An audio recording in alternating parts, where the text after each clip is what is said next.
do, I don't do no more. The things I used to do, I don't do no more. Things I used to do, I don't do no more. For the Lord's made a change in me.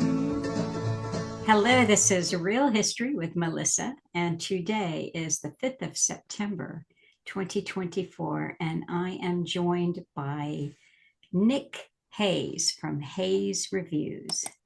Hey. Hello. How are you? I'm doing very well today. Yeah, I'm very glad to be here. Very grateful for the invitation to have a conversation and talk about books, which is what I really love to do. Good. Well, just as we were getting ready to hit the record, you said that you were in the middle of moving house and you'd already packed up boxes and boxes of books, and what remains behind you is kind of a set that are yet to be packed. So Yep, that's it. And these are all my favorite ones, I think, the ones behind me, the ones that I am very keen to read and cover and talk to people about, that I've been collecting pretty much over the last 4 years. But I can get into a little bit more about why I started collecting these books and how I came to have so many. I can tell that story in a little more detail later on. well, why don't we start there? Sure. Just because before we start there, I just wanted to say that I have made the acquaintance of the good work that Nick is doing from the CTTM book club on Telegram. And you joined that group and you've been a huge participant, just amazing. And you've shared the work that you're doing on your Hayes Reviews channels. So right now I'm looking at your YouTube channel, and the book that you've been covering right now is called The Fearful Master by G. Edward Griffin. That was 1964. And then before that, you covered The Next Million Years by Charles Galton Darwin, and longtime listeners to Ellen are going to know all about that book. Then you covered a book called The Story of the Rockefeller Foundation.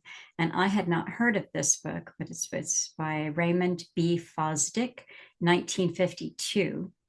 And you also covered, I've listened to about an episode and a half of this and just wished that I had more time, when you covered Fabian Freeway by Rose L. Martin, 1966. So you read and discuss some really excellent books on your channel. And like I think you're doing 2 recordings a week. Is that right? 3. 3. Oh my goodness. So no wonder I can't keep up. Not many people can, but it's all there, archived and downloaded and ready to go for people, in the bank. So if you can't make it live, don't worry. The replays are always available. Oh, that's great. So tell me how you got into books at this level and what prompted you starting to read and discuss them on your channels. Absolutely. So I have to go way back to when I was very young. And like all children at various times in their childhood growing up, I think you might get fed up and a little bit lethargic, and you might say to your parents, "Mom, Dad, I'm bored." And my mum's stock reply to this was always, "Only boring people get bored. Go and read a book." And so I took this word to heart, and from a very young age, I would read, and that would be... I like your mother. Yeah. Just Me too, very much. I have a lot to be grateful for with her as my mother, that's for sure. And so I got into this habit very young. And in fact, one of the books that I read I would say when I was in secondary school, a young teenage kind of age, was 1984 by George Orwell. And it went way over my head. I didn't have the maturity or the life experience or the context to really understand it then. But this love of reading went on, and I was very much interested in fiction, novels. I got very into the novels of Louis de Bernier, who wrote Captain Corelli's Mandolin, which is a fantastic novel about love and loss and war and all these kind of things wrapped up into this really punchy, hilarious, heartbreaking novel. And I also got into other books like P.G. Wodehouse, the English, Mm-hmm. hilarious stories of and the way he writes, the turns of phrase he uses, very entertaining. And so to complement this, while I was going through my schooling, I tended to be pretty good at English and the English literature classes in particular. And so I did an A level in English literature. And this teacher, whom I had at that time, was so uh, uplifting and inspiring that she basically talked me into going to university to carry on studying English literature, which I did. So then I enrolled and went to the University of Liverpool, and there I was studying English lit. But then I started leaning more towards poetry. I got very much into crime fiction as well. So Sherlock Holmes, short stories, Arthur Conan Doyle were a real big favorite of mine. And I also got very interested in the poetry of William Blake. And that's relevant to the CTTM book group because you had a conversation with Andrea very recently, and she's also a big fan of art, and William Blake was an artist. And so we've had some good conversations there, nice synchronistic crossing of interests. And then and then I went kind of on through life, moving around, doing various jobs, and always going into secondhand bookshops and grabbing novels off the shelf that looked interesting. And that continued up until what year would it be? 2020, when lockdowns began. And we got kind of suddenly coerced and into having to spend much more time at home. I was fortunate in that I had a job which required me to be there in person. I was taking care of vulnerable adults at the time. So I was still required to leave my home and go to work. And I was kind of on the front line of things, not in the hospital sense, but in the sense of working with vulnerable adults and having to don and doff the PPE, which were two new words that I learned. I was like learning new words. I didn't know you could don and doff things until that point. So at that time, I started asking a lot of questions and being very confused. I didn't know what was going on, and it didn't seem to make sense to me what we were being told through our mainstream channels. A lot of the guys I was working with and looking after watched a lot of television, where I didn't really, but I would catch a lot of these 6 o'clock nightly news reports. And I thought, this doesn't make sense. These reports don't seem to be geared towards fostering health and wellness and well-being. They look a little more fearful and scary and intimidating, and numbers and graphs and all this sort of thing. And so I went kind of searching for alternative interpretations of what was going on, and very quickly found a number of YouTube channels and alternative content creators who were giving a lot of context around the events that was not being included in the mainstream news. And so to mention a few channels such as The Last American Vagabond or James Corbett. And at some point, James Corbett was talking to a gentleman called Richard Grove, who runs a podcast called Grand Theft World. And that's still ongoing every Sunday night. And they had this 2 hour conversation in which they were talking to each other about books. And they were kind of having hey, have you read this one? And what about this one? And did you know? And they were throwing back. And I was listening to the things they were discussing. And I thought, why do I not know about any of this stuff? Why was this like, how did I not know about something like Operation Paperclip? Right. I just couldn't believe that I got to like over 30 years old and no one had ever mentioned that to me and I never learned about it. But there's books out there written about this. So I thought, okay, I might have to start getting some of these books, right? So I started going to secondhand bookshops in the town I was living in, which had a university. And this is a really good tip. If you live in a place near a university, the secondhand bookshops tend to have good things in them because the university libraries are always upgrading their contents and getting rid of old stuff. And in the era we live in, which is increasingly 1984 thought police, get rid of certain things and put them in the memory hole, this can be really advantageous to those of us who have a few pounds to and some time to go through those secondhand bookshops and grab what's there. And so I found a book for the paperclip called The Paperclip Conspiracy, and it was by a mainstream author. And I just got it there off the shelf, and I thought, this is blowing my mind. And you get in the book and you read it, and you realize there's all these other references to other books and other documents, and this just opened up my whole worldview to this totally neglected area that had never been spoken to me about, and no one no one in my circles seemed to know about this stuff. And I had to dig around and go into the kind of censored recesses of the internet to find people talking about these things. And then kind of at the same time as that, I was seeing people getting deplatformed. I was seeing people get their channels hit with censorship strikes and community guideline violations, and they were having being kicked off Facebook, kicked off YouTube. And so I thought, you know what? I'm going to make an effort to collect as many of these books as I can, because if I have them in my house, short of somebody kicking the door down and coming in and invading my home and taking them off me, I have them there, and I can refer to them, and I can learn from them, and I can talk to other people about them, even if the censorship ramps up and gets crazy and we do end up in a kind of Fahrenheit 451 type scenario.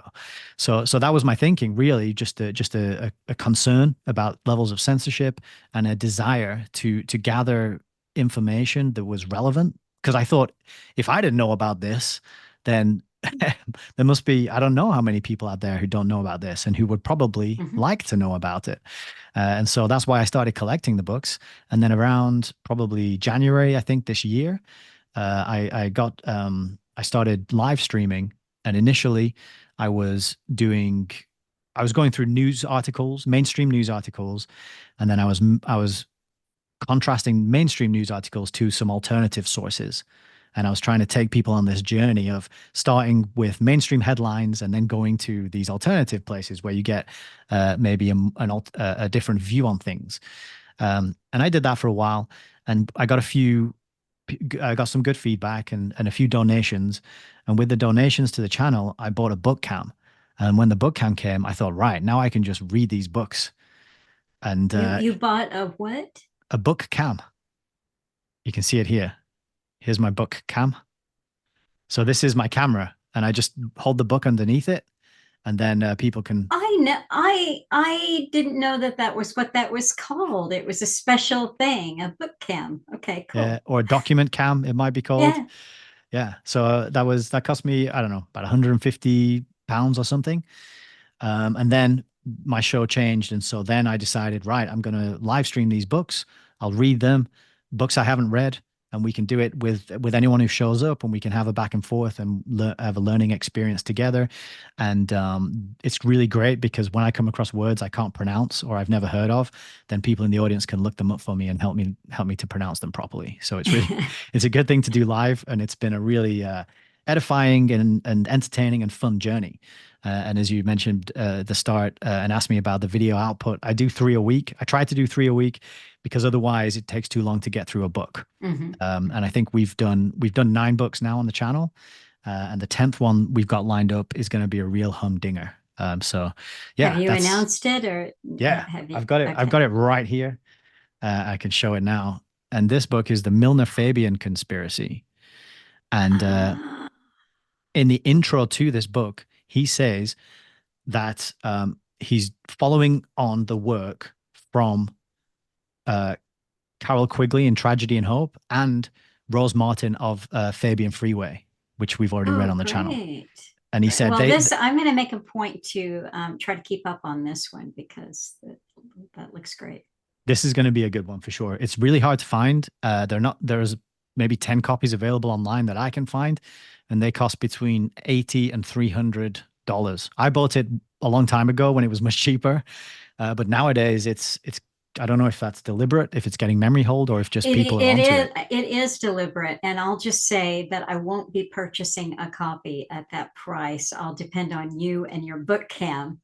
But one thing, I was just listening to an old talk of Alan Watts the other day, in which he mentioned a book. It might have been Tragedy and Hope, and this was years ago. This was about an 18-year-old talk, and he said, I'm careful about how I talk about a book, because I've noticed when I talk about a book, the price mysteriously skyrockets, and even availability of something that wasn't that hard to get a hold of all of a sudden mysteriously becomes difficult to get a hold of. And I think that's true. I mean, I know that maybe you have not considered this, but even though your channels aren't huge with huge subscribers, what you're doing will be noticed, not just algorithmically. It will be noticed by people who pay attention. And if you mention a book, it may well be that it's going to go up in price. You see what I mean? No, absolutely. Censorship is very real, and there are, it's short of, kicking your door in Fahrenheit 451 style. They can just drive the price of the books up and make them hard to get a hold of. And they're even doing that now on Archive, the online archive. I think it's Yes. archive.org, and they say you have to rent the book as though it's a library. Yes. But there's only limited numbers of these digital books, and you have to renew them every hour pending availability. Yes. I mean, when I first started using Internet Archive, that was not the way. You could find pretty much anything that you wanted. Now, when they say rent, I mean, I have never actually paid for a book, but I did sign up with an email address and a password, and I borrow the book. And, I have to hit it if I need it for more than an hour. I have to, keep borrowing it again every hour on the hour.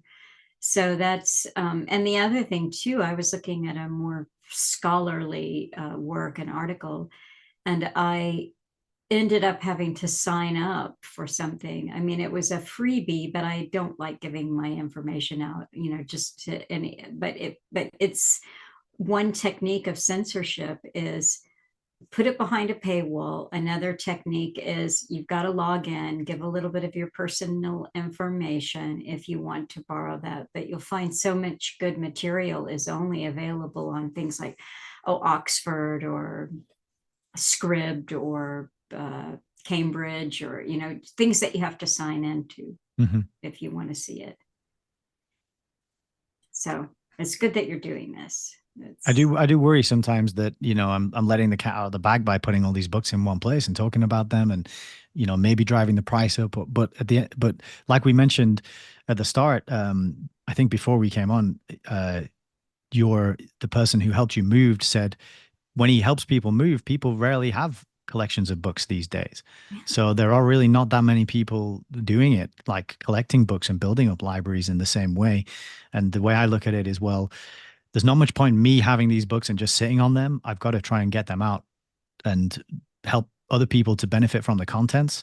And the other thing is it keeps me accountable, because if I know I've got live streams, instead of doing something else that evening, I sit down and I get a few chapters read, and it keeps me in the book and making sure I'm getting the readings done too. So I kind of look upon it like I'm sort of helping people, and I hope I'm not doing too much damage with driving prices up. I think at this point, I mean, that is Alan always reminded us that we had a set limited time with the internet, and that has turned out to be true. He said about 20 years. And if you think of all of the censorship and the care that you have to exhibit, and I saw a clip that was going around. I don't know where Donald Trump said this or when he said it, but he was saying, yes, of course, we have to have censorship. I'm not sure he used that word, but we have to control the internet in some way. And so that window that Alan always predicted we would have, that is closing very rapidly. And so at this point, I'm less concerned about driving a price up. I don't need a copy of the book if you're talking about it. That's good enough for me. But one thing that I'll just share on this vein, this morning I started listening to a talk of Alan's that he did near the beginning of 2020, Operation 2020. And it was from February the 2nd, 2020, entitled A Perfect Storm, Chinese Traveling at New Year, Party and Song, Happy Reunions, Then Fear, as it all went wrong. And so as I was listening, he said something that I thought, oh, this is definitely a keeper. I'll see if I can just pull it right up here again. He said, he got right in there, and remember, this is the early 2020, but he got right in there sharing an article in the mainstream media about the challenges of deep fakes.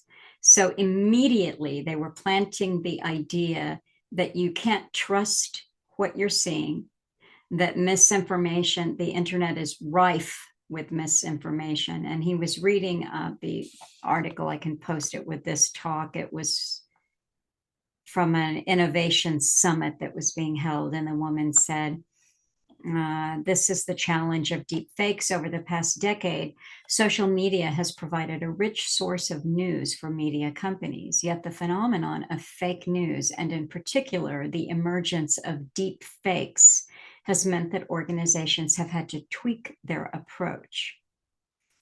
And Alan said, it isn't just about photographs and things like that and voices, which they can fake. Of course they can, but it's really about managing things in real time. You'd be surprised how many of these organizations are attached to this particular organization at the moment. The organization was called the UGC, a news gathering branch of Reuters. So he said it's a global system on the go watching social media. And Alan continued, and sure, there's going to be a lot of iffy things. But I really believe that no matter how crazy some of the stuff out there is, it shouldn't be censored. Really don't believe anything should be censored at all. I really don't. Give the people some credit for thinking for themselves and deciding for themselves. You've got to, if you want to have a free society. He paused. We don't have a free society. What am I kidding? I'm not kidding about that at all. We don't have a free society at all. Of course we don't. So that there we are. Our window is closing, and I've had a sense of urgency, obviously for years, but especially since Alan's passing, and looking around and seeing how quickly things are moving, that any of us who have the voice and the and by that I just mean a willingness to use our voice and what we know and where we are, because I'm sure that you've had this thought cross your mind before in some form or another. Do I really know enough to be sitting behind a mic and talk, that 100% have, every single yeah. time, even before this call, I was like, do I know enough about, but that's why I thought bringing the books in the way I do, it's not about me so much. It's more about like, okay, what did this author do? What did this researcher say? And then I'm just adding my thoughts and connections as they come along. But I certainly have that self-talk very often. But again, that's why I try and make it, okay, let's do it about the books. And if we focus on there, and I make quite long form videos, which I think most people will not bother to engage with. And so only the people who have the attention span and the willingness and the intention to find information will stick with it and get the benefit. And so I think that acts as a sort of filter, which helps me sort of fly under the radar. I'm never going to be hitting hundreds of thousands of views and millions of subs and followers and all that. But I think through word of mouth and people being drawn to Alan's long form talks, for example, or the work of, let's say, Richard Grove, who I've been sort of studying under as well the last few years and mentoring under. This long form content is self-selecting in a way, and it helps keep the censorship trolls at bay to a certain degree, I think. But I do agree with you that with regards to the window closing, and also I think we've got to be hyper skeptical of any audio and video and imagery that we see online now, as Alan was saying. And I don't know what the answer is to that, because people have been, in many cases, so conditioned to only look at things that are super slick and polished and well produced with all these cuts and effects and sound effects, so that it's very overwhelming and kind of a sensory overload in a lot of ways, that one person talking for 3 hours or 1 hour even, or 30 minutes. Oh, I don't have 30 minutes to spend on that. Give me the 30-second clip where it's flashy and amazing and there's all this showing off going on. So yeah, it's kind of alarming. But I think those of us who stick to the long form stuff, we've kind of we've got an advantage in a sense.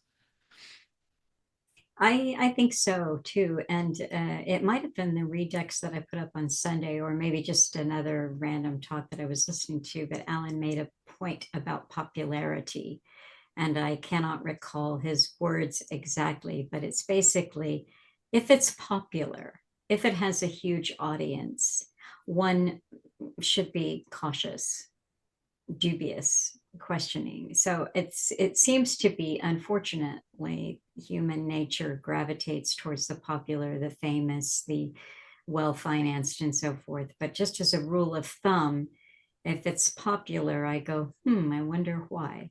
Who's made that popular? So I Yeah. don't mind being unpopular. I Me neither. It's a badge of honor for sure. Because what the other unsubscribe. unsubscribe, yeah, I've got too many followers. But because I was talking about this in my Telegram group, and I was mentioning how because of the censorship and knowing some content creators and broadcasters have been kicked off, say, Patreon or PayPal and YouTube, and then others have been allowed to stay on. It's Mhm, very interesting to look at those patterns and ask that question. Well, apparently this character is giving us truth and speaking truth to power and calling out the events of the last 4 years and poking holes in the official narratives. But they haven't been, but they're allowed to be on Patreon and they're allowed to have hundreds of thousands of subs on YouTube versus someone else who's ostensibly doing the same thing, they get kicked off. So mhm. it's very interesting. And I totally agree with Alan's sentiment there that if it's popular, ask why. Always ask the question, why am I seeing what I'm seeing? And be be very vigilant with regards to your diet. And the word diet always has connotations of food and drink, but really it should have anything we listen to, anything we watch. Mhm, That's all going in to our mhm. minds and it's informing our worldview. And one of the things that I love that Alan says many times is how television and film, it's not about the story. We stick around to watch the story and see the outcome and is the hero going to win and is the bad guy going to get caught. But what we're actually getting is we're downloading ways to behave, ways to interact, Yes. phrases to say, ways to answer questions and patterns, which we then m- replicate in our real life with our interactions with real people around us. That's what it's Monkey actually see. for. Monkey Monkey see, see. monkey do. Yeah. And so that blows my mind now. And I'm very, I'm trying to convince my wife to let me just not have a TV in our new place. I'm like, we don't need the Okay. TV. We should All just right. throw it away. You made the segue for the personal question that I wanted to ask you. Mm, So you said it. You said you had a wife. go So on. how when you reached this point 4 years ago, were you married at that time, where you started to look at the Yeah. book collection? Okay. And what did your wife think about your decision to do this, the time that you were spending on it? What was her reaction, if I may? You may. Absolutely. So the timeline was incredibly, I don't know, I thank God or the universe or the synchronicity or the mystical powers of the universe and the way it organizes, whatever. But we got married in about 2 or 3 months before the event, the Big C Mm, event began. And we were not allowed to leave our homes. And we had just moved in together. And we had just moved in. We didn't have a lot of money. And we just moved into a shared house. And it was on a village outside the city, up a hill. And it had a big garden. And it looked down over the city. It was a beautiful view. But it was out of the way. And we didn't have a car. And we just moved in there. And then all this event started happening. And I was obsessed listening to interviews and trying to get to the bottom of it. And I just said, and I'm very blessed and very lucky that she believed and trusted in my ability to reason things out. And so when I was saying, look, we gotta, I want to get these books. I think they're going to be valid. I say it's going to be an investment. And because the mhm, price of some of the books that I've bought over the last 4 years have gone up, the one I mhm, just showed you, that's almost double now what I paid for it. mhm. Well, 10, it's 10 times more if you take the upper limit of what people are trying to sell it for. And Wow. that's the case on quite a lot of these books I have. So I'm saying, so that was an angle. I'm like, hey, it's an investment, And then the other thing was when I started the channel and the YouTube and she saw how much I loved reading and how passionately intense I was about this information and getting it out to people, and how much I loved the actual process of live streaming and interacting, then she kind of said, you know, this, she got on board and really supports that mission. I think she can see that it lights me up, and she can see that it is very much aligned with my values and my kind of sense of purpose in life. And so she's very understanding, and she just has a caveat that as long as you know, I'm allowed to have my library in the house as long as she has one whole room for her handbags, and I think that's a fair trade-off. Aha. So she's a negotiator. Very much so. I suppose any good wife ought to be. It's a give and take Well, thing. that's good. That's good. I was just curious about that because, as we know, sadly, a lot of relationships did not survive the big C. And some are still in the process of disintegrating. I just heard from a lovely person that has been communicating with Alan for years and years. And it's sad to see long time relationships just crumble under the stresses, and primarily the fact that both partners did not see eye to eye about what was going on.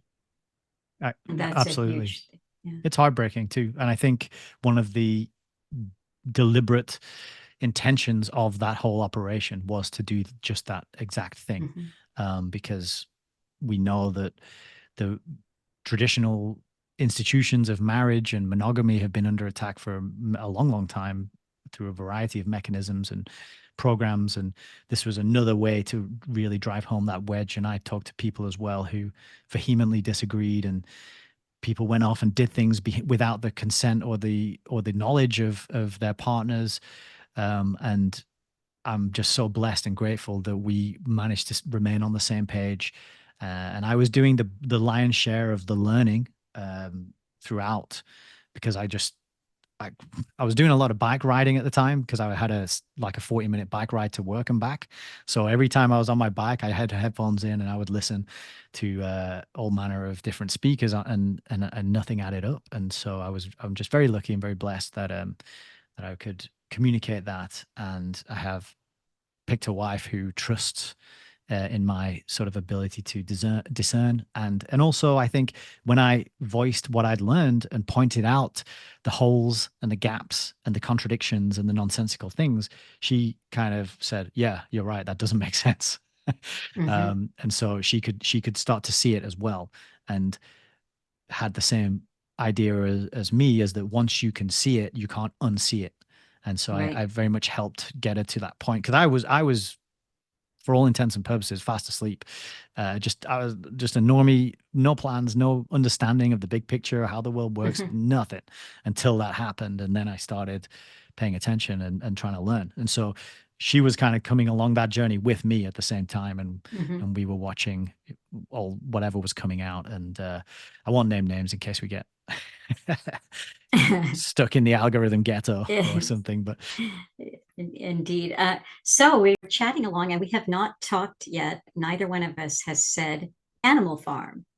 So we wanted to talk about George Orwell's Animal Farm. And I think, I'm not exactly sure how this happened, but at some point on the Telegram Book Club channel, you said in the chat that you had never read Animal Farm.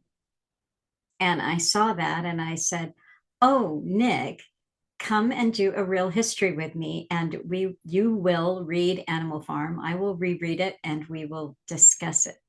And you said, great. And so that's what we did. So I have read it, I don't know how many times, several times, but I did read it again, and I listened to an audiobook coverage of it. And this is the version that I read. And it is, I'm just mentioning this to you because I got fixated on a few things. This is published by Penguin Group, and the printing is 2003. So I'm saying some names because those are important. So it's this edition, and it had a foreword I don't have a book cam now. I'm envious of the book cams. It had a foreword by Anne Patchett, and she is a popular novelist here in the U.S. So we can come back to there's a foreword in here. There's a preface by Russell Baker, and guess what? The introduction years ago, the introduction was by a C.M. Wodehouse. All right. Very nice synchronicity. Yeah. So then I thought, well, I had just grabbed that one off the shelf, but I had about 5 different versions. And when I was reading something, I discovered, I think it was in this version here, it was mentioned in the introduction that Orwell had written, they said, a thankfully unpublished preface to Animal Farm entitled The Freedom of the Press. And the reason why they were happy that he didn't publish it, as they said, when he makes his thoughts about what was going on in Russia and everything so specific that it would have detracted from the reading. You're able to read the book at any point in time, and you don't have to know what readers all knew at that time. Oh, this is about Stalin. This is about Russia. This is about the Soviet Union. This is about these events that have played out between Stalin and Trotsky, So in other words, without his preface that he didn't publish, it was better because it made it more universal. So, but it was interesting to go back and reread that. So we can come back to prefaces and introductions, but I would love to hear what you thought about this book. All right. Well, first, thank you for the invitation because I don't know when I would have gotten around to reading it because, as I mentioned, I started off with novels, somehow skipped over this one. And nowadays I'm reading a lot more history and nonfiction. So it was really nice actually to take a break from my usual sort of criticisms of the UN and history of the Fabian Society type books to get into this. And I absolutely loved it. It blew my mind how concentrated and focused. Every detail seemed significant, and it really was. And given the events of the last 4 years and my recent reading into Fabian socialism and its connections with communism, I thought it was just an incredible encapsulation of this cycle of tyrants replacing tyrants. Meet the new boss, same as the old boss, and how that is done, and how people are taken in many ways. And so I thought it was great. It touched on so many aspects that, and it felt like a very, like, what's the word I'm looking for? Kind of a comprehensive, there didn't seem to be much missing from it, really. I wasn't thinking, oh, it needs a bit of this or that. I felt it flowed very well. It had its ups and downs, its moments of humor. It had its heartbreaking moments. It had its tense moments. It had its kind of slap yourself in the forehead moments because of the gullibility and stupidity of some of the animals and the way they're taken in. But then it also had these incredible insights into human nature. And I think that's ultimately the power of what he did here, is that he's using animals, and of course they're anthropomorphized, but he's woven this magical spell of animals that are both human and retain their animal natures as well, right? And so it's incredible. And I think the number of levels it works on, you could probably give it to a very young reader and they would be entertained and find some fun in it. But then you could give it to a historian of Russia, the Russian Revolution, and they will see that deeper meaning. I'm not such an expert on the Russian Revolution, but for me, it was like, oh, this is how events and operations such as we've just lived through are carried out, and this is the qualities of human nature that allow that to take place. That's what I kind of took away from it. That is interesting. Yeah.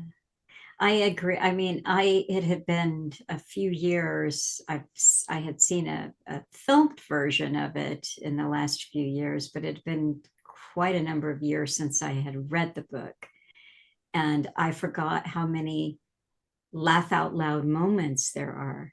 Just brilliant humor in there, but also incredible tragedy. I mean, it really takes you on a ride. And I think that is the truth of what people experience when they're victimized by some kind of totalitarian regime. You know, it's you're taken on a ride. You have a lot of belief in it. Unfortunately, he shows a truth there, which is very, very few people, if any, see through it.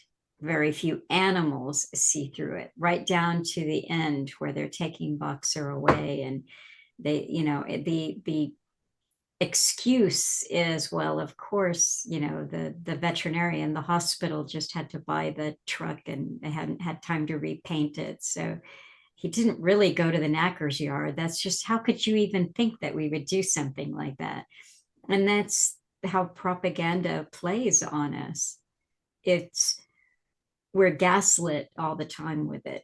So if we think for ourselves and challenge the narrative, the immediate response in these systems is, what would make you think a thing like that? How dare you? Well, I mean, what did we've been nothing but good and generous and kind to you. Mm-hmm, We've got your best interests at heart, and yeah, that's a really good point. One of the themes that I picked up on was memory, and that came mm, through really strongly a number of times because famously in the book they have the 7 commandments of animalism, mm-hmm. which get written on the side of the barn. But there's a problem because most, if not the majority of the animals can't read, and some of them can read a few letters. One of them, the horse, which is very vain, only learns the letters in her own name.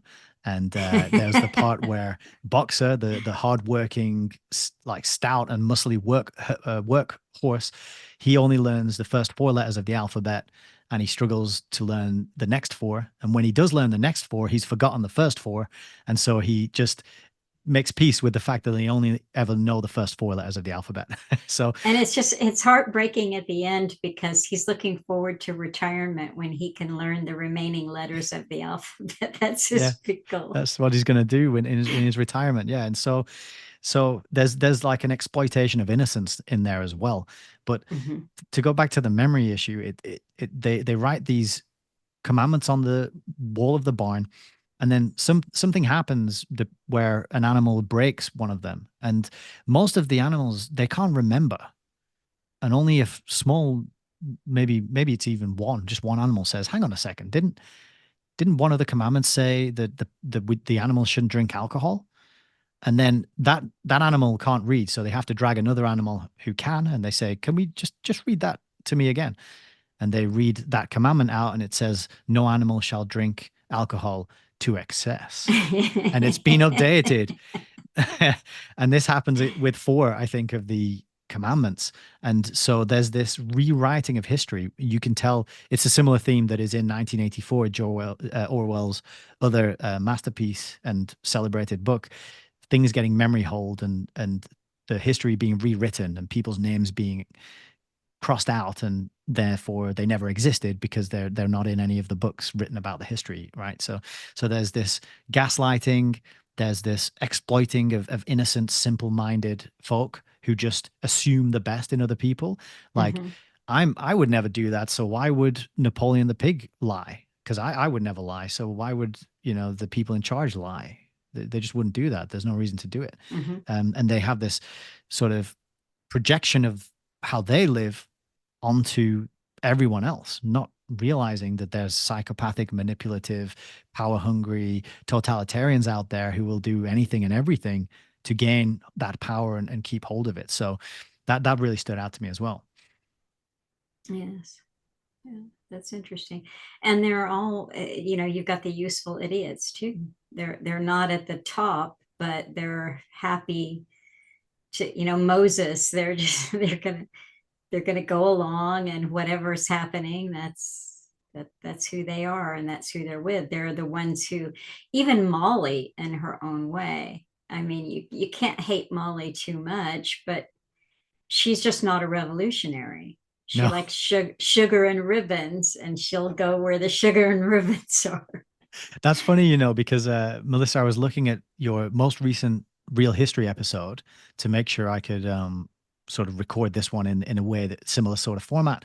And I just clicked into a random part in the video, and the part of the video I clicked into, you were talking about how, and I have no idea what the context was, but you were saying something about about loving an idiot and how, sometimes you love an idiot, you just can't help it, right? And and it was just funny that I checked that clip out, and that's what Molly's like. She's this Yes. just sort of simple, innocent. She's a bit vain, but she just wants some sugar and some affection and a pat on the head and to look pretty, Mhm. and that's that. And she's never going to understand, the commandments of animalism and these theories and the class struggle and the sort of use of propagandistic methods to rile up somebody to violent action or to work far past their limits or to tolerate being exploited in the way the other animals do. I think she just does she just disappear at some point. She's accepting ribbons and sugar from the neighbor farm, and then they stop talking about her and she disappears, I think, is what happens. Yeah, I think she ended up pulling cart or something for a neighboring farm and she had fresh ribbons. So Well, that's she's it. oblivious to the struggle. It reminds me a little bit of the Matrix scene where Morpheus is saying some people are just so hopelessly dependent upon the system that there is no way to get them to wake up or exit it or to see the injustice or the violence inherent in that system because they don't want to see it. And you can't make a person see Yes. something they Yeah. don't want to. Yeah. That's interesting. Well, I said that I got sidetracked. Now, I don't know who C.M. Woodhouse is. And when I first read that, you know how sometimes you just see what you want to see, Yeah. And so I thought they were talking about P.G. Wodehouse. And I thought, oh, cool. That's an interesting choice for the introduction, but it's C.M. Woodhouse. I think he might have written something about the Greeks. It's not the same person. I don't know if he's related to P.G. Woodhouse, but I liked the comments that he made. And I was thinking at the time, like it was P.G. Now, P.G. Woodhouse, who wrote the Jeeves novels, which is a really funny examination of class. You have this sort of hapless, almost idiot, just completely silly toff. He's an elite. He's got the right name. He was born in the right circumstances. And his butler, or his valet, I guess, his personal valet is Jeeves.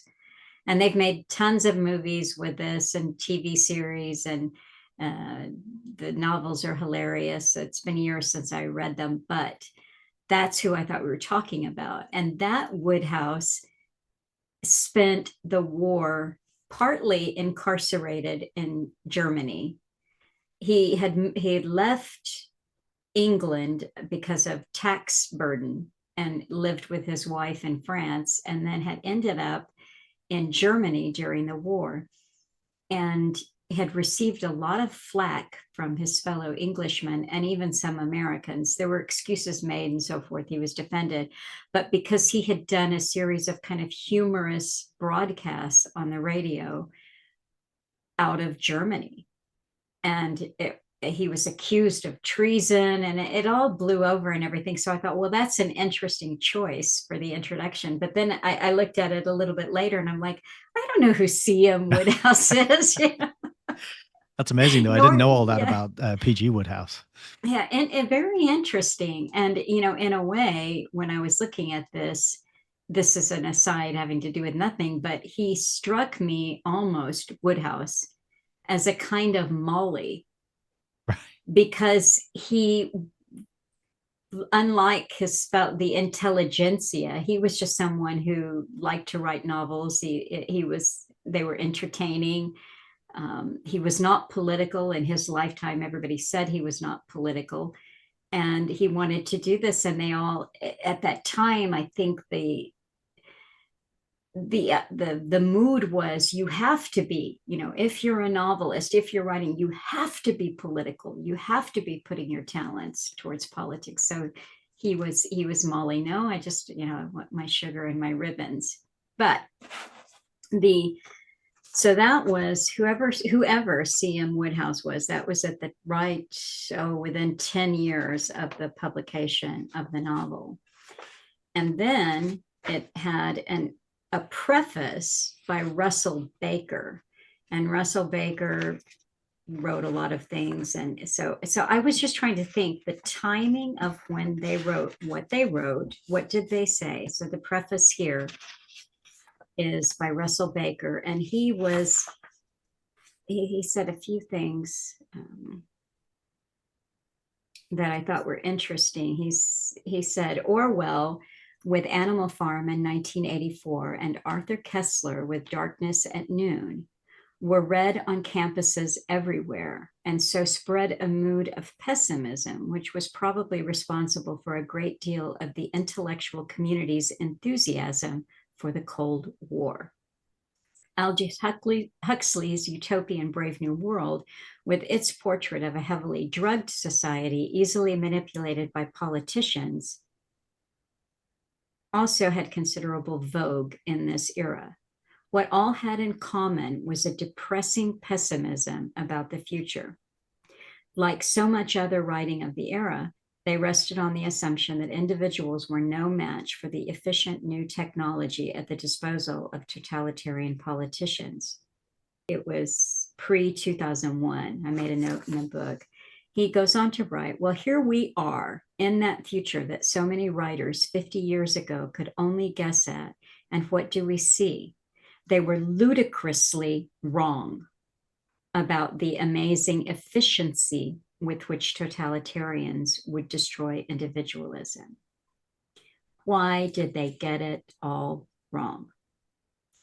And I thought, okay, I am going to let that one go, because he wrote this in 1999. This was before you could have just been kind of going along as a normie, and you don't have all of the total war on terrorism, everything that happens post 2001. So I'll let it go. He goes on to even say it's just kind of fantastic, some of the stuff in there, that in 1984, television makes it possible for Big Brother to watch everybody all the time. Huxley's Brave New World hints at the power of drugs to keep people permanently pacified. So that is what Russell Baker wrote in 1996 for that publication, pre-2001. Then we get to the very first, the new foreword is by Ann Patchett. And I, like you, I have not read novels in a long time. I've been,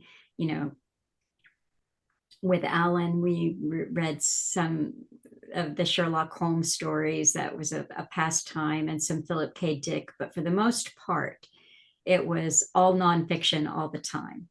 So I haven't been keeping up with who's trendy, who's being pushed, who's on the New York Times bestseller list of, popular novels and so forth. But Ann Patchett, as it turns out, is a highly regarded, very popular novelist. And she wrote her foreword in 2003.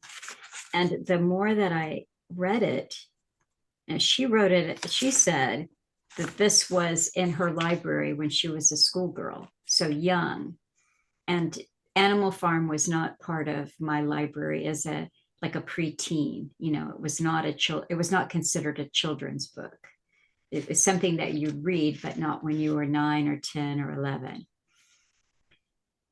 So she asked the question in 2003, how does it wind up in the hands of every sixth grader?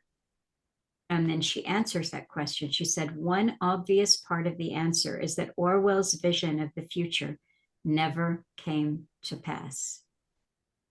Had the year 1984 resembled its namesake novel in any way, the collected works of George Orwell would have been the first things stoked into the furnace of the revolution. And as a matter of fact, these things I noticed in the UK, that Orwell, along with Tolkien and C.S. Lewis, can put you on a watch list of a type in the UK. Yeah, far right extremism. Exactly. So she goes on to, and then she made a few more comments here. I'm looking to see. Oh, she talks about everything in 1984, the idea that everything was subject to change, and how ludicrous this appears to her in 2003. She said, laws can change, ideas, words, concepts. And I wrote a note in the margin, and there are two words I'm not going to say aloud, but the very definition of the word that defined that C that started in 2020, the very definition was changed in real time before our eyes, as was the definition of for victory. You had a completely new definition of what that was supposed to do. And the more that I read her schoolgirl enthusiasm for a children's fairy story that had nothing whatsoever to do with reality, the more I said to myself, well, I must look up Ann Patchett. And what I discovered about her, she's very highly regarded, a Penn Faulkner Prize winner. These are the top literary prizes in the US. She has spoken or hosted at the Aspen Institute, their Winter Words Festival twice, another one of their festivals. So she's got a huge career, but I kept wanting to know what she thought about the year of C. And I never really could answer that to my satisfaction. But in digging around for it, like I did discover that she was married to a medical doctor. I think Harvard trained medical doctor. So we know how most people of that profession responded and where they guided us. Kept digging though, what did Ann Patchett have to say? And I finally found a long essay, which I did not have time to read, but I skimmed through it and I got the particulars of it, that she had written about being in lockdown with Tom Hanks' assistant, Suki, who was dealing with cancer, who she had met at an event that she had been asked to host, to be the interviewer, to talk to Tom Hanks about his collection of short stories that he had just published. So this just spun me way out there in terms of authorized entertainment, because we can't forget that authors are authorized, as Alan liked to point out, particularly novelists, but all authors. Who ran the Aspen Institute for years was Walter Isaacson, and he is the authorized biographer of Jennifer Doudna, CRISPR technology, Elon Musk, Steve Jobs, Einstein. I'm just writing his name down because I had not heard of him before. Walter Isaacson. Yeah, I had actually posted an interview that he did on NPR shortly after Alan passed away, because he was talking about let's just call it the alphabet technology that we all learned about during C. And he had written, Doudna's book is about alphabet technology in part. And I thought that these articles were, well worth, I'm like, okay, post them. And that was back in maybe late April of 2021. I posted those and I revisited them, but I really didn't know who he was. I hadn't followed Aspen Institute. I don't read those kind of biographies. And when I finally discovered, I thought he might be a scientist. Why else would he be talking about alphabet technology that's being heavily promoted? But he's not. He's a biographer and the head. So this is important. So this institute is hugely important in shaping culture. And why I said, Suki and Tom Hanks and everything, because then you're looking at a system that normalizes the abnormal in a state in the setting of perpetual revolution. So I might even venture to say, without really meaning to defame or malign anyone in particular, I'll just aim this comment at a type of people that what you're looking at is pigs that have learned to walk on two legs. When you look at a class of people who decide for us how we're to be entertained and what is important to read and what is important to think.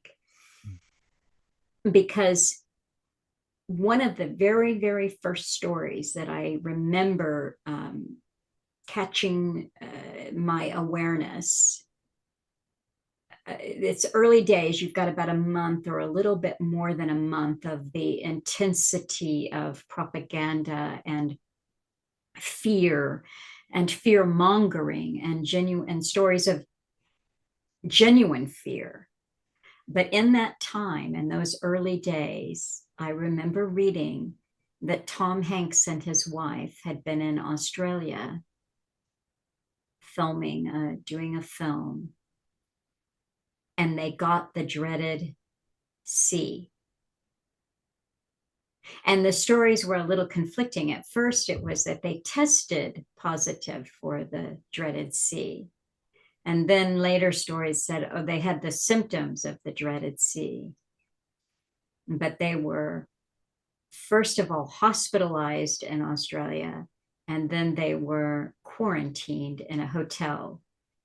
And I can just say, being quarantined, the kind of hotel that Mr. Hanks gets quarantined in. Yeah, it's going to be pretty comfortable. But immediately I have this sense, this reaction to certain stories. It's just like, sometimes it can be simply stated in one word, rubbish. But there are, there's other ways I probably could describe that. But I've got a good one for you. It's fitting with the theme. Hogwash. Yes, absolutely. And that was my response to that, because immediately I took everything that I knew about Tom Hanks and his wife, Rita, that they were besties of besties with Spielberg and his wife, Steven Spielberg, and that Tom just has a niche in Hollywood of both acting in and producing movies and television, like Band of Brothers, and I can't remember all the names. He's got a new one out this year, 2024, that put war in so favorable a light. Oh yes, there's death and there's suffering and so forth, but it's, our boys and patriotism and so forth. And so again, you just question this. And then Anne Patchett goes on to talk about her best friend, the opera singer, or not her good friend, whatever, the opera singer, Renee Fleming. You see, so I'm like, this woman is no longer writing about a life that I can relate to or you can relate to. We don't hang out with Tom Hanks and his assistant and, the famous opera singer, Renee Fleming, but of course, a famous novelist will. And why is she famous? And the answer to that question, not directed at her, but at authorized voices in general, is because they say all the authorized things. They are purveyors, creators and purveyors of propaganda. And you look at people that would say in 2003 that none of Orwell's world, it's a ludicrous representation. Thank God it didn't turn out that way. When, if your eyes are open to reality, you can see that indeed it did. Yeah. I wonder if the gentleman who you mentioned that died, if he would have changed his tune and at which point. Because, you know, I was probably my mid to late teens in the late 90s. So for me, it was a very carefree time. I was playing music in bands.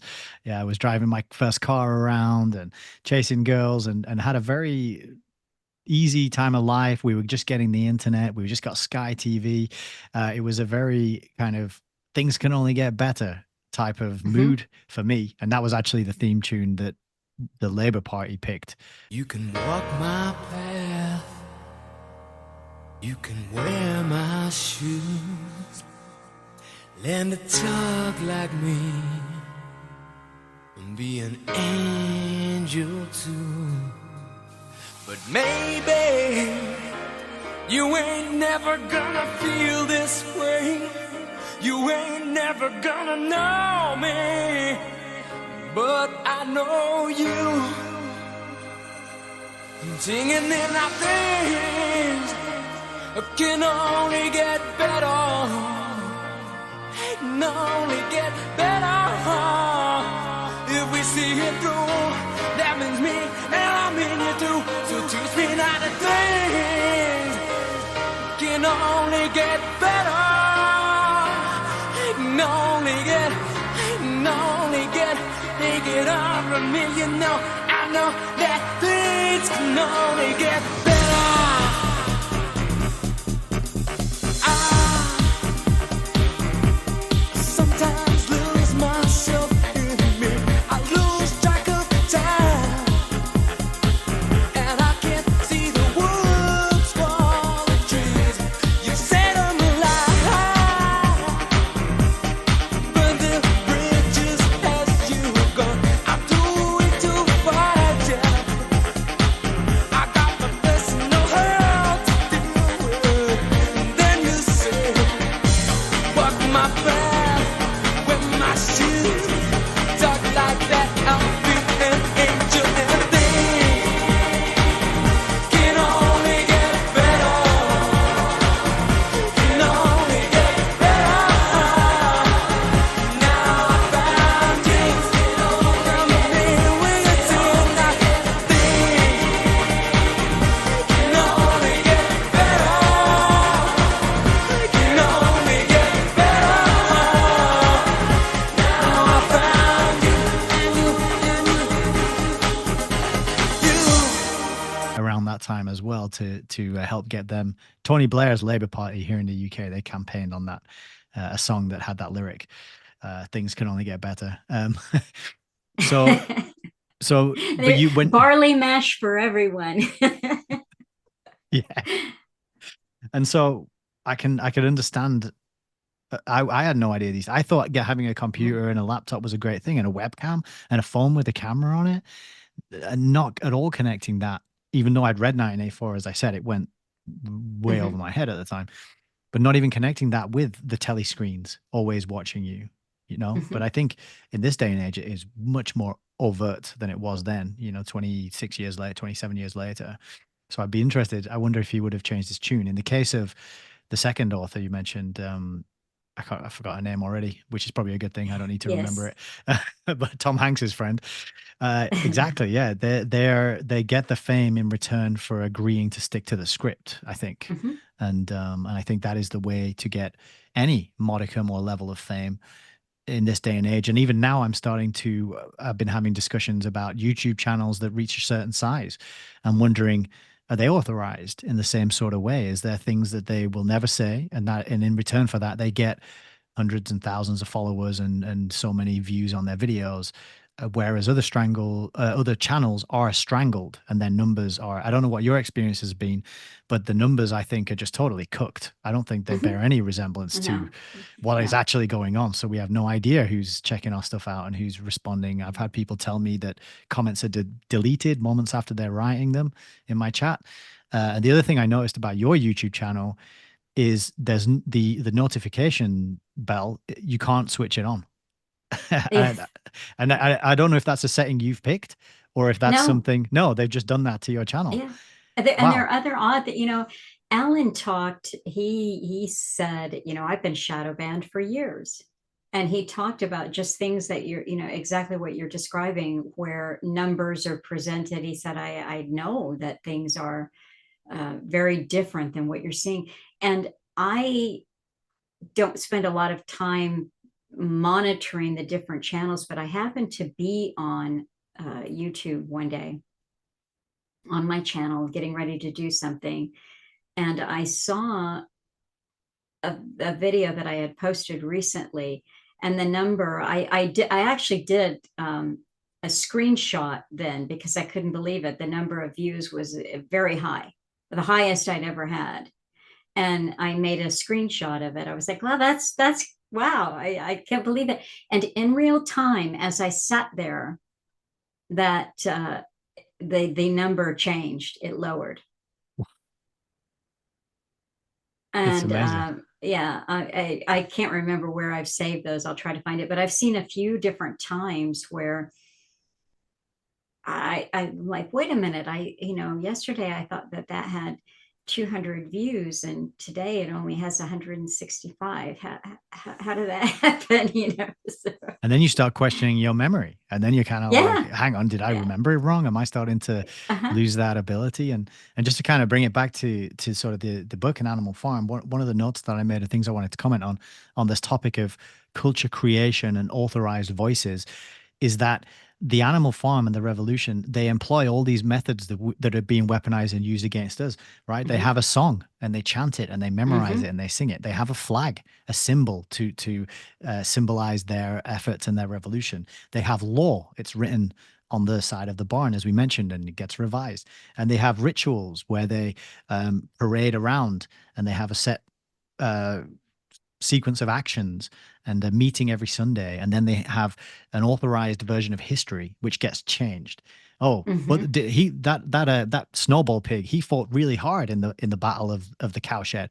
Oh no, no, no, no. He was on the side of the invaders. He was actually working from within to help the invaders, and it was Napoleon that that bit into his back and sent him off. And everyone's sort of going, Okay, yeah, right. That's fine then. If that's the way it happened, then we'll believe it. And so that's part of why I was saying that it reminded me so much of the Big C event and that whole operation and how things were changed and in real time the definitions of words were changed, numbers, scary graphs, CGI animations of these red-looking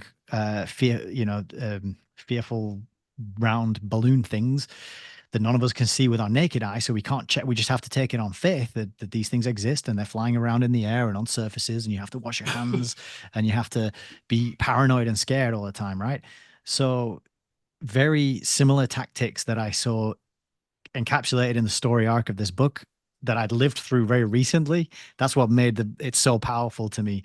And Hmm. there was one other thing that I wanted to mention, and if you just indulge me for a second, was at the very beginning of the book, Major. There's the old pig called Major something. I haven't got his name, but he's loosely based on Marx and Lenin, right? And he Hmm. has a vision in his dream, and he gathers all the animals together, and he teaches them the anthem, Beasts of England. And he says, "Do you know what I've realized?" He says, I can summarize all the problems in a single word: man. Man is the only real enemy we have. Remove man from the scene, and the root cause of hunger and overwork is abolished forever." Right? And I read that in my copy, and do you know what it reminded me of? This one. If you go to Aha. page, let's see, what is it? And this quote, I think So, Alan talked about just many just for times. people who are hearing the audio version only, he just held up the first global revolution. That's the Club of Rome publication. Man is the enemy. So Yeah, exactly. And apologize for neglecting the audio that's listeners okay. there. But yeah, the common enemy of humanity is man.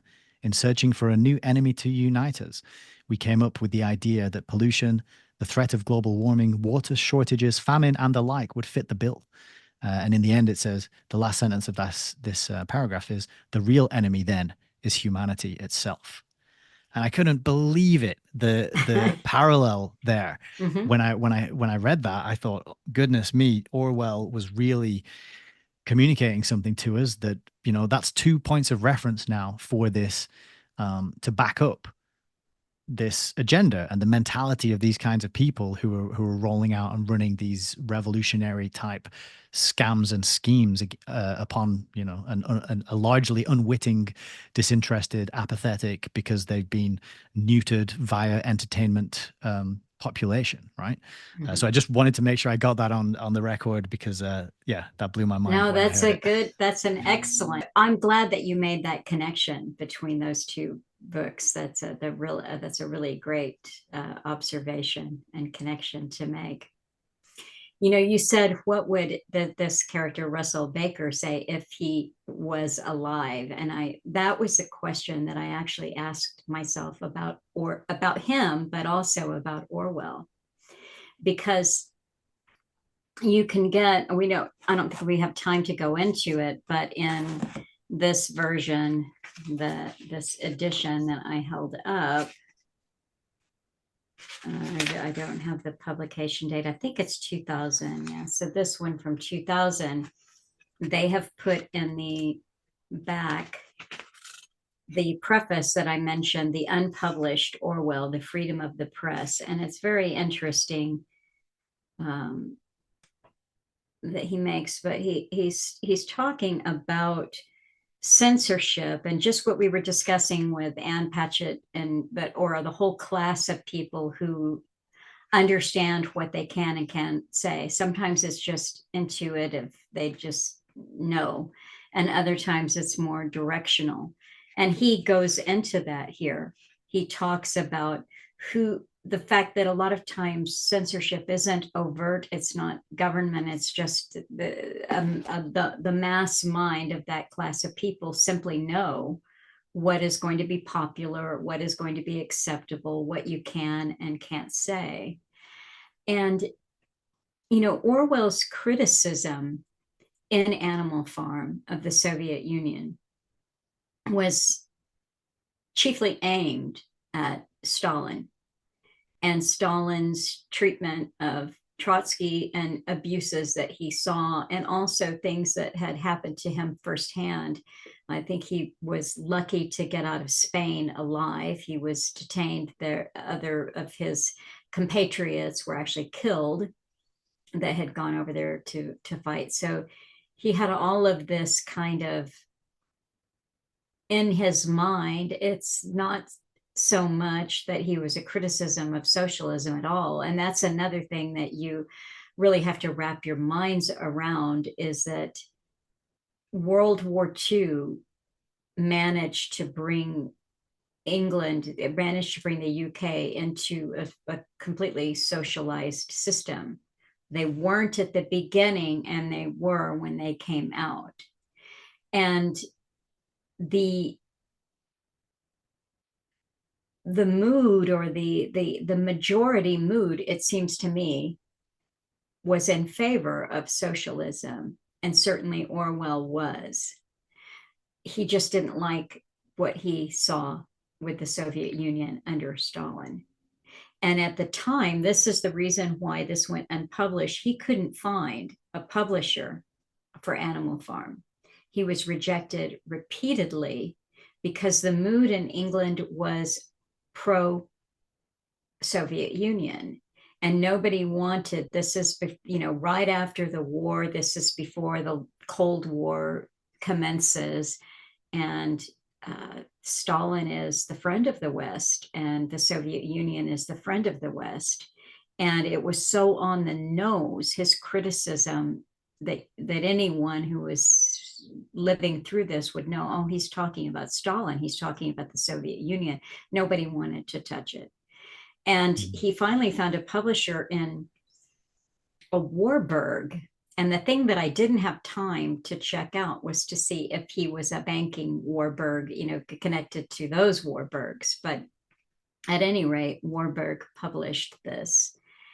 And what I kept wondering is if Orwell was alive today, if he had sort of seen what I call permanent revolution, because but it's not just the communistic version. It's what Alan would describe as the experiment. You've got capitalism, you've got communism, you've got the blending.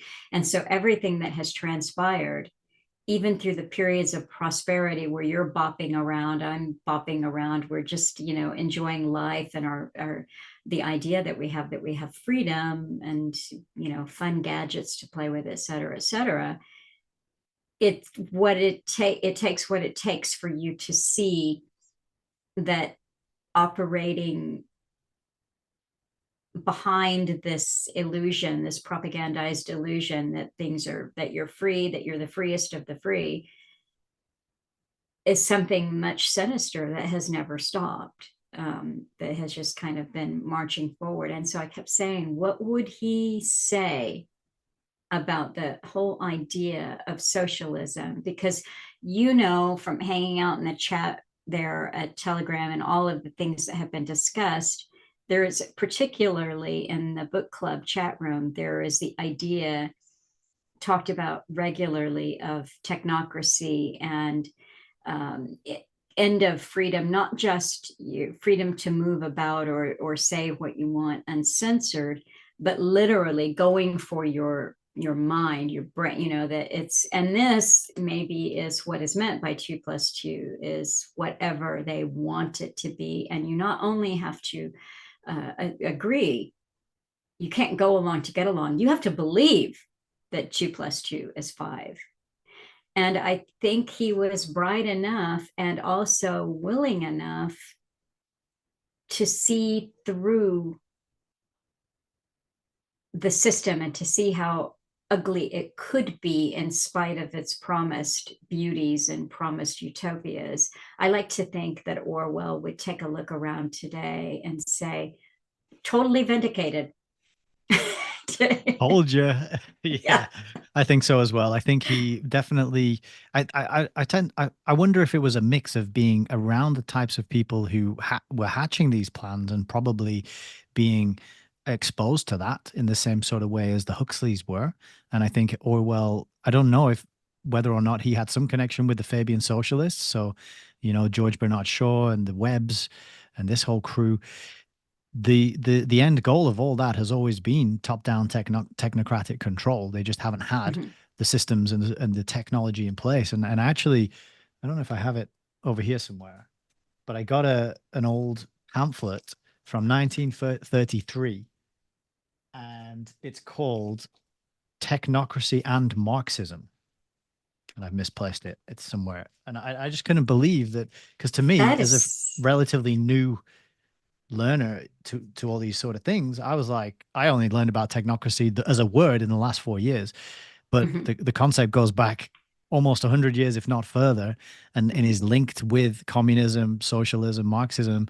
Socialism is the slow transformation of of capitalism into communism. It's by way of infiltration and subversion from the inside peacefully, and communism is the violent, smash people over the heads and force it on them way of doing it. And so Orwell, in these circles, his experiences that you just described, analyzing these ways of looking at the world in these modes of thought and philosophies and systems, I'm sure very much saw what was coming. And I was thinking earlier as well, though, about your comments, the comments of the preface talking about how negative, how pessimistic 1984 and Brave New World are. And I wondered why that is.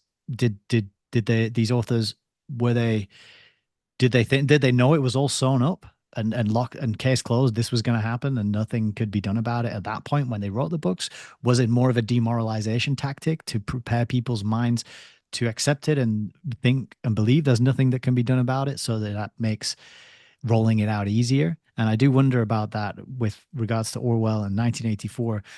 Was it a kind of, this is going to happen, there's nothing you can do about it, and that's why it has the ending that it has, you know? Oh, that is interesting. You know, I wish that I knew more about his mindset, particularly at the very last part of his life. And that the trouble with biographies and authorized biographies is that they always go into it with their own political baggage, and so they but what he really meant and what he was really thinking. But what we do know about him is that he developed a kind of paranoia, if that's the right word, or cautiousness, if it wasn't paranoia. He was living on an island. He was away from people. He didn't want to see anyone. Alan said that he thought that he was fearful of his life. And now I'm not sure how Alan knew that, where he'd read that. And unfortunately, I didn't ask that question. Where did you read that? How did you learn that? But he definitely had a cautiousness with other people. And Interesting. Yeah. yeah. And this is, see, he obviously was known from the time that he published. I can't remember which his first publication was that brought him some renown, but he was writing in the 30s and he was well known, but he didn't skyrocket into fame with the way we think of fame until the publication of Animal Farm, which nobody wanted to publish. And so, but that brought him great fame. And then he wrote the 1984 in the last year of his life. That was published and he died in January of 1950. Right. So yeah, so he was young. I think he was only 49 when he died. I don't recall, but he was certainly young, and he had tuberculosis. Mm. And then you But wonder about if he was revealing too much, if he was telling too yes, much of the plans, and that's what led to his paranoia, and that's what led to his early untimely death. yeah. So there are a lot of things that we can't know because, again, that kind of thing. I mean, there's a good movie kind of documentary about him online that I've seen, but it's put out by probably the BBC or something, so there's so much that you're not going to learn in that, but you can, Alan always says you have to read between the lines, you have to watch between the frames, and just kind of put things together for yourself. But I do have the sense, between reading those two, his seminal works, so to speak, that he did have a feeling that he was prophesying in a way, that he was telling truth as he saw it, that this was not entertainment. I don't think he was creating a fantasy kind of a dystopian novel for the sake of being dystopian. I don't know. I didn't meet him. I wasn't there. But it's I good to think, loop back to our discussion of P.G. Wodehouse as an author who was trying to entertain. He was trying to bring some fun, some lighthearted cheerfulness, hilarious turns of phrase, ridiculous circumstances. Eventually, Jeeves and Wooster were played by the legendary English comics, Hugh Laurie and Stephen Fry, and they have their own show, which is hilarious, just classic British humor and still funny to this day, versus Orwell, who's writing this incredibly, I mean, it must have been hard to write these things. It must be hard to know that you're going to take people on a journey that is incredibly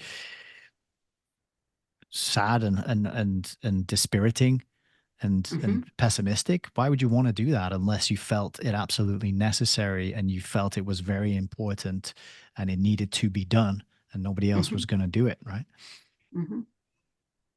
Yeah, it's you know, and again, this is an example of someone. I mean, you wonder, because he really wasn't. It did not look like Animal Farm was going to be published. He just persevered and persevered. So I think we like to look around and say, well, sometimes something good comes through that isn't totally authorized, because it wasn't like there was no bidding war between publishing houses over this manuscript. And I suspect he didn't have a huge advance or windfall because it was such a risk. It was deemed chancy, but it has never been out of print.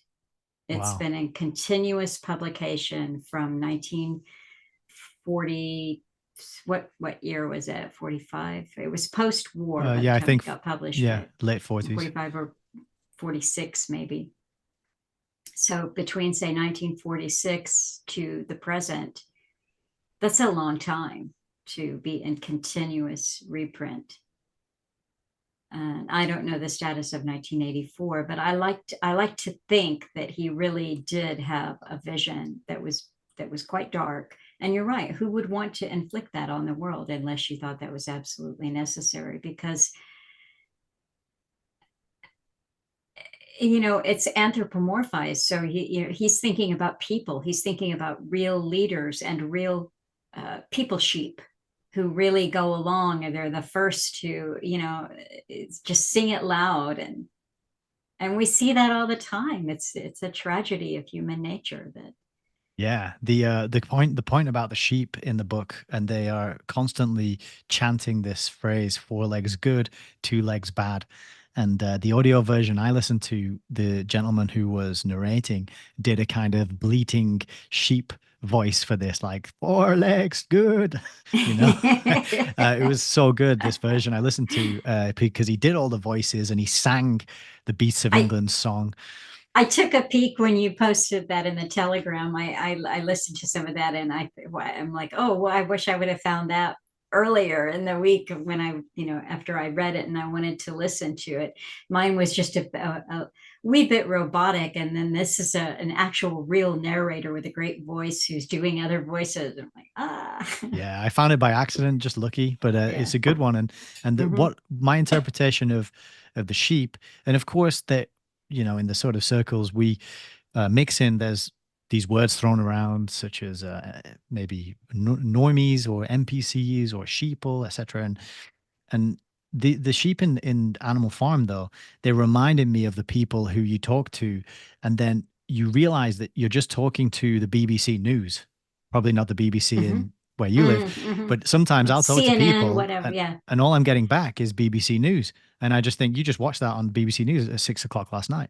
And that's the repeating of, you hear it and then it goes in from the TV and then it goes out in my conversation when I'm, Hmm. and it's not through reflection or contemplation or coming to that conclusion because I've read widely or I've thought about it for a long time and this is what I think.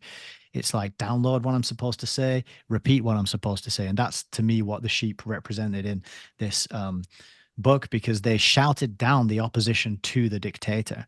And Hmm. that's what they were used for. And he told us that Napoleon, the dictator, he wasn't that good at giving speeches, but he did have the foresight to breed the dogs into his personal defense, his security, let's say. And also he was good at campaigning and getting people on his side outside of the debates, particularly the sheep, who would then just repeat this slogan over and over again and basically shut down any conversation or discussion, which is what Hmm. happens. So you try and raise a point, big C event, Make for example. America great again. Yeah, that's it. And you just get this slogan that's been planted in people's minds. And it's incredible well how many different aspects of human behavior and personality he managed to cram into what is it? 200-page book? Takes 3 hours to read. It's tiny. I think it's 100. I think it's You're astonishing. right. Okay, Yeah. so yeah, 91 pages of this yeah. guy. I mean, it's impressive. It's impressive.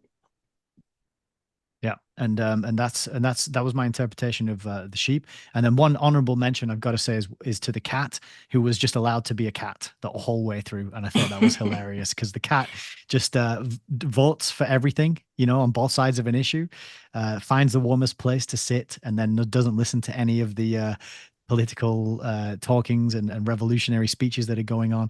And the hilarious part was when they decided that all the wild animals were also comrades, and the cat was sitting on the roof talking to some sparrows, holding out its paw, saying, "Hey, we're all comrades. You can come and sit on my paw if you want to." Just Well, I think obviously Orwell knew enough about the animal kingdom to understand that you can't make a cat do anything that's against a cat's nature. That's just.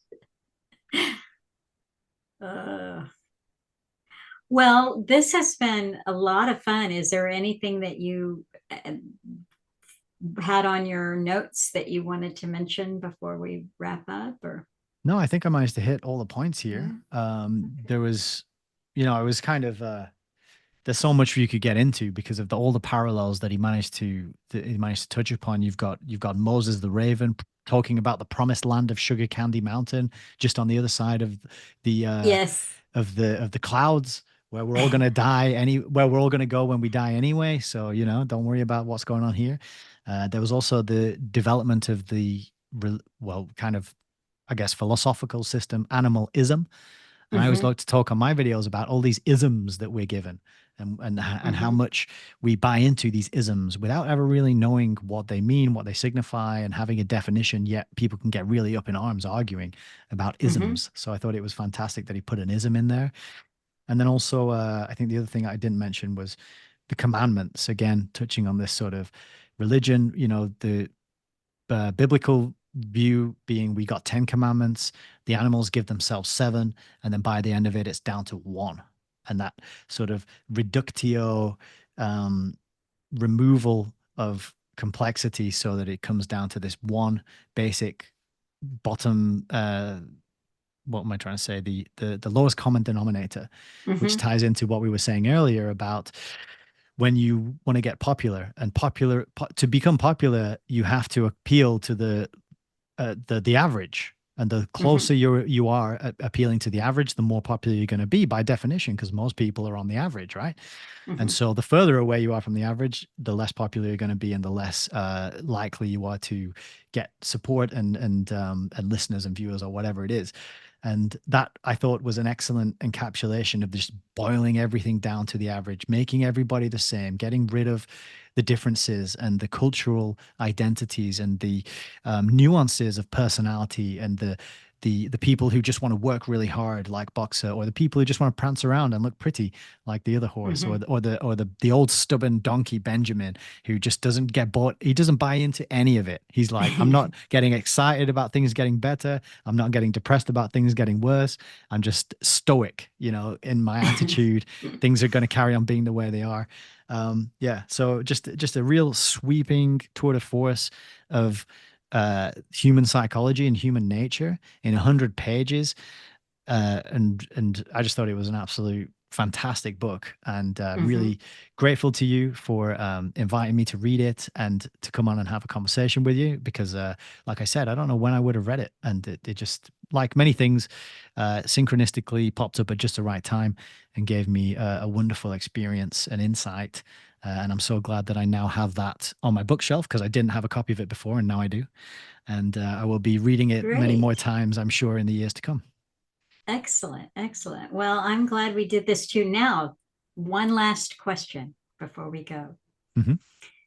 What is another book that you have not read yet that we should cover the next time we do this? Oh, that is a great question, but I know the answer. Oh, okay. I've never read Brave New World by Aldous Huxley. Oh, that is so funny that you say that, because I was thinking, I bet he hasn't read Brave New World Revisited. Oh, no. I And listened to so a maybe blurb. I'll suggest, okay, Yeah, he but mentioned all that. right. Well, we can't do that. We'll have to do Brave New World first. So, But that's good. We got the next 2 episodes lined up, and all that's right. forward Yeah. planning. All right. Excellent. It's efficient. It's Sweet. technocratic. Oh no. Yeah, good point. All right, we're gonna have to come up with something left field. All right. So that sounds good. We will do it. We're committed. We'll do Brave New World. And I haven't, again, I haven't read that book in many, many years. So this will be fun. It'll be good. We'll get it on the books.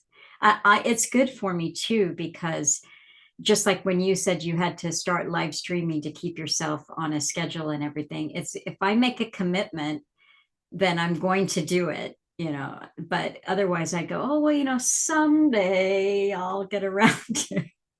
Yeah, I'll buy that book and I'll put it on my shelf and I'll read it Yeah, when the time is right. And that's then right. yeah. That's good. Well, Nick, thank you so much for your time and for doing this. It's been a pleasure and a lot of fun. I enjoyed it. And so for listeners and viewers, next week is an episode with Neil Foster. So thank you so much.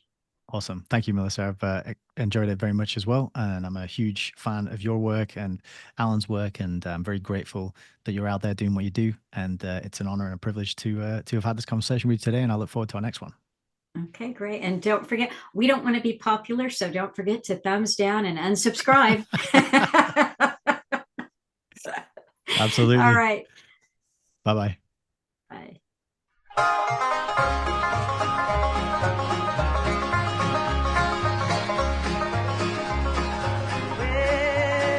I've got something that the world didn't give me, and the world cannot take it away. And I've got something